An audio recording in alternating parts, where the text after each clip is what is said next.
Anyways, I got to tell you, this lawsuit that everybody's talking about, obviously, at its core, is simply theft of middle-class opportunity and middle-class wealth. It's theft. It's a consolidation of wealth by greedy Wall Street, deep-pocketed companies, and complacent or culpable politicians. It's downright theft. How do we know this? And nobody is talking about it. What are you talking about, Brian? I mean, nobody is talking about this. Here's the question I have for you.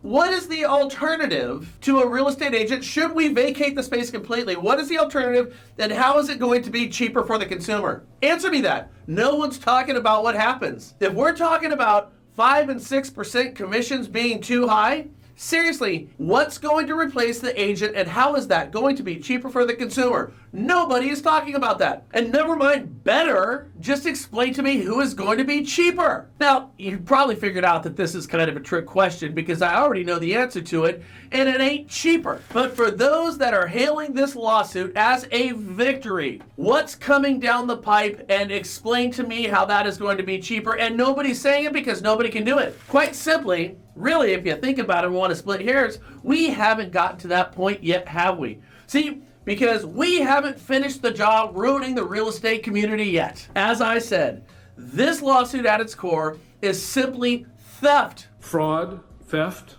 grand theft, petty theft. Theft from the middle class, the real estate agents getting these commissions all across the country, and it is going to be a consolidation of all of those commissions, all that wealth, by greedy Wall Street deep-pocketed companies and complacent politicians who are allowing this to happen. How do we know this? And nobody is talking about it? Well, here's the answer. Nobody's talking about it because they're all in on this. After experiencing a temporary hiccup between July 2022 and January 2023, the U.S. housing market is back on track, stronger than ever, with a total estimated value of $52 trillion, according to a new analysis by a senior economist at Zillow. Do you really think that Wall Street can just allow all the billions to be earned in the real estate industry just to be made and distributed to about 2 million real estate agents all across the country and a handful of mortgage loan officers? Not when now 90% of the entire process has been automated. For the first time in decades, man, they almost got the whole thing done. And that's pretty juicy for Wall Street now, isn't it? We have automated about 90% of the entire process.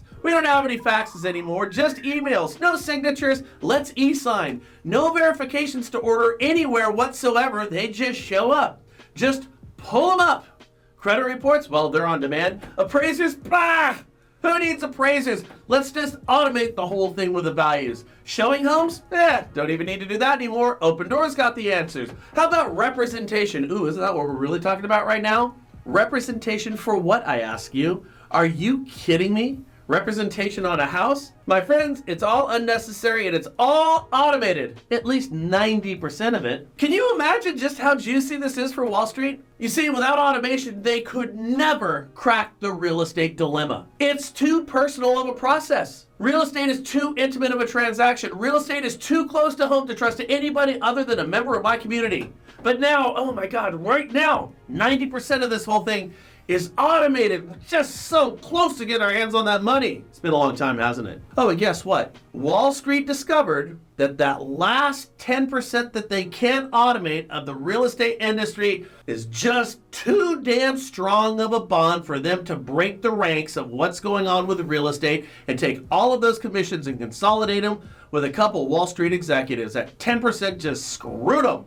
Because every single alternative to a real estate agent has been thrown at members of our communities, and they all, without exception, failed. Now, however, unlike the discount and help you sell models of years past, the new tech version is backed by billions, and they don't take losing so lightly. Remember, the stakes are $52 trillion in transactions, and you don't invest billions to lose out on trillions, especially not to lowly real estate agents. You know, it's got to be a real shot to the ego of some of these arrogant Wall Street executives to lose out to a bunch of real estate agents, but they did. I mean, just think about these numbers, guys. It's pretty crazy. Zillow's market cap, $7.92 billion. By the way, that's more than all the real estate companies put together, even though they don't do anything. $7.92 billion. They're trading right now at $33.63. Yet, on February, just recently, 2021, they were trading at $202.94, or about a $56 billion market cap. And they lost all that money to realtors. They lost $48 billion. You know, honestly, Joanna, now that I think about it, Zillow sure took the realtor-based ass kicking pretty lightly back then, didn't they? Well, I guess they didn't. No, did they? Open Doors market cap $1.42 billion is trading at $2.16 a share, yet back in the same February of the same year 2021 as Zillow, Open Doors market cap was $16.17 billion. Guess they didn't take that nearly $15 billion loss too lightly, especially not at the hands of a bunch of dumb realtors. You gotta imagine like this just drives all these a-holes nuts, right? But you do see the point here, don't you? You do see the point. The realtor alternative is a graveyard of fintech companies that tried, that failed, lost billions, but is now doubled down. And don't you find it interesting that, as far as I can tell, it's these type of companies that intend to take the place of the real estate agent? That's the answer to the question, you see. That is the answer to the question nobody's asking right now. It's them. It's the likes of these fintechs. We are going to replace billions in middle-class income that go to real estate agents all across the country and consolidate it under a handful of Wall Street-funded tech alternatives. All of this, if you really think about it, all that cash, all that opportunity from the middle class is just going to be stolen from the industry right under all of our noses. And get this part of it. They've even got the masses out there, the rest of the country, thinking that this is a good idea and in their best interest. It's unbelievable. They couldn't beat real estate agents in a head-on battle of doing better in our communities, so all they did was change the rules of the game. This lawsuit is a heist in plain sight. This is a conversation you need to be having with those around you. If 5 or 6% with a real estate agent is too much money, awesome. What's the damn alternative?